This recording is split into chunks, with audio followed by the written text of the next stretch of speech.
இருக்கீங்க? நல்லா இருக்கீங்களா? இந்த காலை பொழுது எப்படி இருக்குது? சந்தோஷமா இருக்குதா? நீங்க மகிழ்ச்சியா இருக்கணும்னா இயேசுவோடு இருக்கணும். அதான் சந்தோஷம், அதான் நிலையான சந்தோஷம்.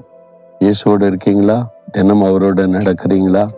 தினம் அவரோட பேசணும். அவர் என்ன சொல்றாருன்னு கவனிக்கணும். சரியா?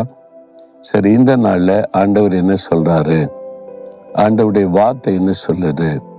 சில சமயம் ஆண்டவர் நேரடியா நம்மோடு வார்த்தை கொண்டு பேசுகிறார். சில சமயம் சில தேவ பிள்ளைகளுடைய அனுபவத்தை கொண்டு பேசுகிறார். இங்கே ஒரு தேவ மனிதருடைய ஒரு அனுபவம், அதாவது 57ஆம் சங்கீதம் 1ஆம் வசனத்துல தாவீது என்ற ஒரு பக்தன் ஒரு சூழ்நிலையில ஒரு வார்த்தை சொல்றார். என்ன சொல்றாருன்னா, ஆண்டவரே, விக்கினங்கள் கடந்து போக மட்டும் உமது செட்டைகளில் நிழலிலே வந்தடைவேன். விக்கினங்கள், ஆபத்துகள், நெருக்கங்கள், போராட்டங்கள் வந்திருக்குது. அது கடந்து போக மட்டும் உம்முடைய செட்டையின் நிழலிலே வந்தடைவேன் என்று சொல்றார். இந்த தாவீது என்ற பக்தன் ஆண்டவருக்கு பிரியமாய் நடந்தார். ஆண்டவர் சாட்சி கொடுக்கிறார், தாவீது என் இருதயத்திற்கு ஏற்றவன், எனக்கு சித்தமானதெல்லாம் செய்வான் என்று தேவனால் சாட்சி பெற்றவர். அவர் மீது பொறாமை கொண்டு அவருடைய சொந்த மாமனாரை, பெண் கொடுத்த மாமனார் தான் ராஜா, தேசத்துக்கு ராஜா, இவனை கொன்னுறணும் அப்படின்னு சொல்லி தாவீதை கொலை செய்வதற்கு தேடுகிறார்.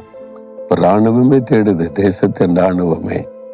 அதுக்கு தப்பி ஓடி ஒரு குகைக்குள்ள ஒளிந்திருக்கிறார். அப்பதான் இந்த சங்கீதத்தை எழுதுகிறார். ஆண்டவரே, எனக்கு ஆபத்து வந்திருக்குது, விக்கினங்கள் வந்திருக்குது, என் உயிருக்கே ஆபத்து வந்திருக்குது. அது கடந்து போக மட்டும் உம்முடைய செட்டையின் நிழலிலே நான் அடைவேன். உம்முடைய செட்டை தான் என்னை பாதுகாக்கணும். என்னை விக்கினங்கள் கடந்து போக வரைக்கும் என்னை மூடி பாதுகாத்து கொள்ளுங்க. இன்னும் ஒரு அழகான ஜெபம். இன்னைக்கு உங்க வாழ்க்கையில ஒரு ஆபத்து, ஒரு நெருக்கம், ஒரு உபத்திரவம், வீட்டுக்குள்ள, வேலை செய்யற இடத்துல, பிஸ்னஸ் செய்யற இடத்துல, ஊழியர் செய்யற இடத்துல அப்படி ஒரு ஆபத்து வந்திருக்குது. உங்களை பயமுறுத்துது. உங்களை அவ்வளோதான் முடிந்தது அப்படின்ற மாத சூழ்நிலை, வேலை போச்சு, அவ்வளோதான், பிஸ்னஸ் முடிஞ்சது, அவ்வளோதான் உன் குடும்பம், இந்த மாதிரிலாம் சூழ்நிலை வந்திருக்கிற ஒரு விக்கினம், ஒரு ஆபத்து, ஏதோ ஒரு பிரச்சனை ஆபத்தாக வந்திருக்குது. வியாதியாக இருக்கலாம், கடன் பிரச்சனையாக இருக்கலாம், பண தேவையாக இருக்கலாம், பொருளாத மனிதர்களாக இருக்கலாம். ஒரு ஆபத்து உங்களுக்கு நேராக வந்திருக்குது. என்ன பண்றது? எங்க போறது? எப்படி தப்புறது? ஆண்டவர் தன்னுடைய சட்டையை விரித்து சொல்றார், என்கிட்ட வந்துரு, என் நிழலுக்குள்ள இருன்னு சொல்லி. சில சமயம் நான் பார்த்துருக்கேன், எங்கள் ஊரில் கிராமம் தானே, இந்த கோழி குஞ்சுகளை கூட்டிகிட்டே போகும். அப்போ நான் பார்த்துருக்கிறேன், இந்த கழுகு வரும், கள்ளப்பருந்துன்னு சொல்லுவோம். அது அப்படியே நோட்டமிட்டு வந்துன்னா இந்த கோழி ஒரு சத்தம் கொடுக்குமா, இந்த குஞ்சுகளை கூப்பிடும், என் செட்டைகளை வந்திருக்காம், ஒரு ஆபத்து வந்திருக்குது, அது கடந்து போக மட்டும் செட்டைக்குள்ள இறங்கி அது அப்படியே செட்டைக்குள்ள வந்துடும். சில குஞ்சுகளை பார்த்தா செட்டைக்குள்ளோட தலையை மட்டும் வெளியே நீட்டி அப்படியே பார்க்கும்.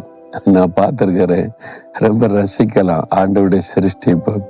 அந்த சின்ன குஞ்சு பாருங்க, தலையை மட்டும் வெளியே நீட்டி அப்படியே பார்க்கும். அந்த பருந்தெல்லாம், நீ என்ன ஒன்றும் பண்ண முடியாது, நான் எங்கள் அம்மாவுடைய செட்டைக்குள்ள இருக்கிறேன், என்னை தொட முடியாதுன்ற மாதிரி அப்படியே பார்க்கும் அது.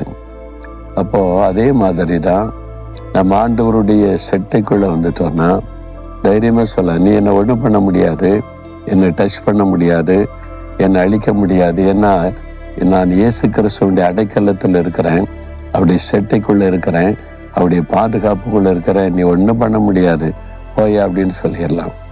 அந்த மாதிரி தான் தாவீது சொல்லுகிறார். அதே மாதிரி அந்த ஆபத்து கடந்து போயிடுச்சு.